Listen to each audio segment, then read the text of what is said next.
Hi friends, welcome to கீர்த்தி வீட்டு சமையல். இன்னைக்கு நம்ம ஒரு மெயின் கோர்ஸ் ரெசிபி தான் பார்க்க போறோம். டபுள் பீன் வச்சு ஒரு பிரியாணி ரெசிபி பார்க்க போறோம். நல்ல ஒரு ஹெல்தியான வெஜிடேரியன் ரெசிபி, டேஸ்டியானதும் கூட. வாங்க இப்போ அந்த ரெசிபி செய்யறதுக்கு என்ன பொருள்லாம் வேணும் இல்ல என்ன இன்கிரிடியன்ட்லாம் வேணும்னு சொல்லி பார்க்கலாம். அதுக்கு முன்னாடி நீங்க இப்போதான் ஃபர்ஸ்ட் டைம் கீர்த்தி வீட்டு சமையல் சேனல் பார்க்குறீங்க அப்படின்னா மறக்காம சப்ஸ்கிரைப் பண்ணிக்கோங்க. பெல் ஐகானை கிளிக் பண்ணிக்கோங்க. அப்பதான் நாங்க போடுற ரெசிபீஸ் உங்களுக்கு நோட்டிஃபிகேஷனா கிடைக்கும். இப்போ இந்த டபுள் பீன் வச்சு பிரியாணி செய்யறதுக்கு மெயின் இன்கிரிடியன்ட் டபுள் பீன். இது நீங்க நார்மல் சூப்பர் மார்க்கெட்ஸ்லயே கிடைக்கும். இந்த மாதிரி இருக்கும். ஊற வச்சு நான் வேக வச்சிருக்கிறதுனால இப்படி இருக்கு. டேஸ்ட் ரொம்ப நல்லா இருக்கும். ரொம்ப ஹெல்தி, ரிச் இன் புரோட்டீனும் கூட அது. இன்னைக்கு நான் ஒரு 600 அரிசிக்கு 300 டபுள் பீன் எடுத்திருக்கேன். ஊற வச்சிருக்கிறதுனால ஊற வச்சு வேக வச்சிருக்கேன். நான் இன்னைக்கு உப்பு போட்டு கொஞ்சமா வேக வச்சிருக்கேன். அந்த வேக வச்ச தண்ணியும் எடுத்திருக்கேன் நான். இது நீங்கள் சூப்பாக குழந்தைங்களுக்கு கொடுத்தாலும் நல்லாயிருக்கும். மிளகு, ஜீரகம், உப்பெல்லாம் போட்டு நீங்கள் சூப்பாக கொடுத்தாலும் நல்லாயிருக்கும். அது கொடுத்தது போக மீதி தண்ணியை நான் பிரியாணி செய்கிறதுக்கு வச்சுருக்கேன். அது பிரியாணியோட டேஸ்ட்டை நல்லா ஒரு என்ஹான்ஸ் பண்ணி கொடுக்கும். அண்ட் தென் இதுக்கு வெங்காயம் நல்லா இது மாதிரி ஃபைனாக கட் பண்ணி வச்சுருக்கேன் பிரியாணிக்கு. ஒரு 4 பெரிய வெங்காயம். அண்ட் தென் 3 தக்காளி, நல்லா பழமான தக்காளி அரைஞ்சிருக்கேன். நம்மளோட ஆஸ் யூஷுவல் நம்ம பிரியாணிக்கு தாளிக்கிறதுக்கு பட்டை, ஸ்டார் பூ, கல்பாசி, இலை, கிராம்பு எல்லாமே எடுத்திருக்கேன் நான். அண்ட் தென் எண்ணெய், தாளிக்கிறதுக்கு ஏற்ற மாதிரி இஞ்சி பூண்டு பேஸ்ட்டு, தனியாத்தூள், கரம் மசாலா தூள், தயிர், லெமன் ஜூஸ், ஒரு அரை லெமனை வந்து நல்ல சீடெல்லாம் ரிமூவ் பண்ணிவிட்டு நல்லா ஸ்க்வீஸ் பண்ணி வச்சுருக்கேன். மிளகாத்தூள், உப்பு தேவையான அளவு, நெய். நான் இன்றைக்கி நெய் கம்மியாக தான் எடுத்திருக்கேன் நான். ஒரு ஸ்பூன் இருக்கும் உங்களுக்கு. வாங்க இப்போது இந்த பிரியாணியை எப்படி செய்கிறதுன்னு பார்க்கலாம். சமைக்கிறதுக்கு முன்னாடி பச்சை மிளகா, நான் இன்றைக்கி மிளகாத்தூள் கம்மியாக எடுத்துருக்கிறதுனால ஒரு 6லேருந்து 7 பச்சை மிளகாயும் வாசத்துக்கு புதினா கொத்தமல்லியும் எடுத்திருக்கேன் இன்றைக்கி நான். வாங்க இப்போது இது எப்படி செய்கிறதுன்னு பார்க்கலாம். நான் இதை இன்றைக்கி குக்கரில் தான் செய்கிறேன். ஃபஸ்ட்டு இதுக்கு தேவையான எண்ணெய், குக்கர் நல்லா சூடாகணும். சூடானோன்னே இதுக்கு தேவையான எண்ணெய் ஆட் பண்ணிக்கலாம். இதில் நல்ல சுத்தமான கடலெண்ணெய் எடுத்திருக்கேன் இன்றைக்கி. அதில் நம்ம பிரியாணிக்கு தாளிக்கிறதுக்கு வச்சுருந்த எல்லா பொருளையுமே இதில் ஆட் பண்ணிக்கலாம். உங்களுக்கு சோம்பு பிடிக்கும், அந்த வாசம் பிடிக்குன்னா சோம்பு கூட கொஞ்சம் ஆட் பண்ணிக்கலாம். இதில் நீங்கள் இந்த பிரியாணிக்கு இந்த மாதிரி கொடுக்குற பொருள் தான் நல்ல ஒரு டேஸ்ட்டே கொடுக்கும். இது நல்லா செவக்கணும். ஹை ஃப்ளேமில் வச்சு நல்லா எல்லாமே கலர் மாதிரி வரணும். இதெல்லாம் நல்லா செவந்ததும் நம்ம எடுத்து வச்சுருந்த பச்சை மிளகாயை எப்போவுமே கீரியே போடுங்க. கீராமல் போட்டிங்க அப்படின்னா வெடிக்கும், மூஞ்சில் வெடிக்கிறதுக்கு வாசம் பிடிக்கிறதுனால எப்போவுமே பச்சை மிளகாயை கீரி போடுங்க. பச்சை மிளகா லைட்டாக வெந்துக்கிட்டு இருக்கும்போதே வதங்கிட்டு இருக்கும்போது வெங்காயத்தை ஆட் பண்ணிக்கோங்க. இந்த வெங்காயம் நல்லா நம்ம பிரியாணிக்கு எப்படி வதங்குமோ அது மாதிரி கோல்டன் ப்ரௌனாக நல்ல ஒரு அது நான் நல்லா ஃபைனாக சாப் பண்ணியிருக்கேன். நீங்கள் ஃபைனாக சாப் பண்ணிங்கன்னா குக் பண்ணுற டைம் உங்களுக்கு கம்மியாகும்.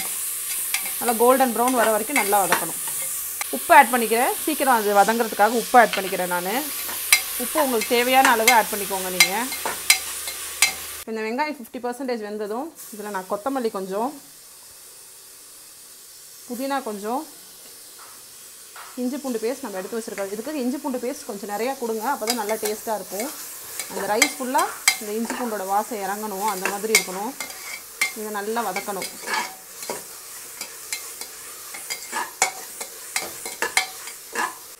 இந்த ஸ்டேஜில் நான் எடுத்து வச்சுருக்க தக்காளி ஆட் பண்ணிக்கிறேன்.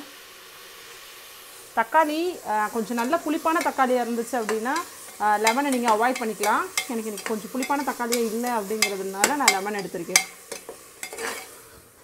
இது எல்லாம் சேர்ந்து ஒரு தக்காளி தொக்கு பதத்துக்கு வரணுங்க. பாருங்கள், இது நல்லா வெந்துருச்சு. ஒரு 75% வெந்து இது மாதிரி இருக்க சுச்சுவேஷனில் நம்ம எடுத்து வச்சுருக்க பொடி எல்லாத்தையும் ஆட் பண்ணிக்கலாம். தனியாத்தூள்,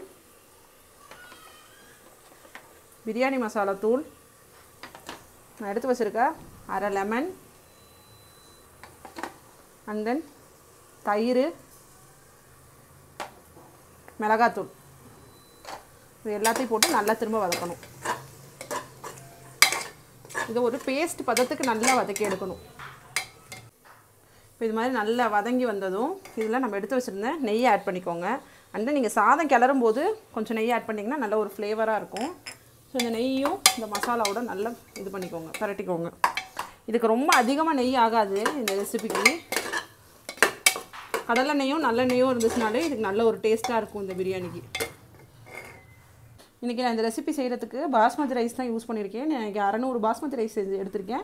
அதுக்கு கரெக்டான இன்க்ரீடியன்ஸ் தான் இப்போ நான் சொல்லியிருக்கேன். ஆல்ரெடி என்னோடய பிரியாணி ரெசிபி எல்லாத்துலேயுமே சொல்லியிருப்பேன். இந்த பாஸ்மதி ரைஸை வாஷ் பண்ணிவிட்டு ஒன்ஸ் அதை விட்டுட்டு ரெண்டாவது தனியாக அளந்து ஊற்றி அதை பிரியாணிக்கு யூஸ் பண்ணிக்கிட்டால் நல்ல டேஸ்ட்டாக இருக்கணும். இன்றைக்கி அதே மாதிரி தான் பண்ண போகிறோம் நம்ம. வாங்க இப்போது இந்த தொக்கு நல்லா வதங்கிருச்சு. இதில் இந்த பிரியாணிக்கு தேவையான தண்ணியை ஆட் பண்ணிக்கலாம். மெஷர் பண்ணி வச்சுருக்க தண்ணியெல்லாம் ஆட் பண்ணிக்கலாம். அந்த டபுள் பீன் வேக வச்ச தண்ணியும் இதில் ஆட் பண்ணிடுறேன் நான். தண்ணி நல்லா கொதிக்கட்டும்.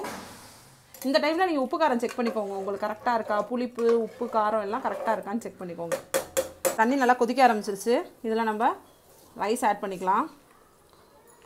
டபுள் பீன் நான் இன்றைக்கி வேக வச்சு எடுத்துருக்கிறதுனால கடைசியாக போட்டால் போதும். இப்போ நான் இதில் பாஸ்மதி ரைஸ் ஆட் பண்ணிட்டேன். சப்போஸ் நீங்கள் நார்மல் பொன்னி அரிசி தான் யூஸ் பண்ணுறீங்க அப்படின்னா நீங்கள் அந்த டபுள் பீனை வேக வைக்க வேண்டாம். முதல்ல குக்கரில் வேக வைக்க வேணாம். டேரெக்டாக பட்டாணி ரைஸ்லாம் செய்வோம்ல, அது மாதிரி இதில் டேரெக்டாக போட்டு குக் பண்ணாலே சரியாயிரும். பாஸ்மதி ரைஸ்க்கு நம்ம ஒரு விசில் விட்டு ஆஃப் பண்ணுறதுனால நான் இன்றைக்கி அதை முன்னாடியே கொஞ்சம் வேக வச்சு எடுத்திருக்கேன். இன்னுமே நான் டபுள் பீன் போடல. இந்த சாதம் ஒரு 25% வேகிற வரைக்கும் வெயிட் பண்ணணும். இப்போ இந்த ஸ்டேஜில் நான் இந்த டபுள் பீனை இதில் ஆட் பண்ணிக்கிறேன்.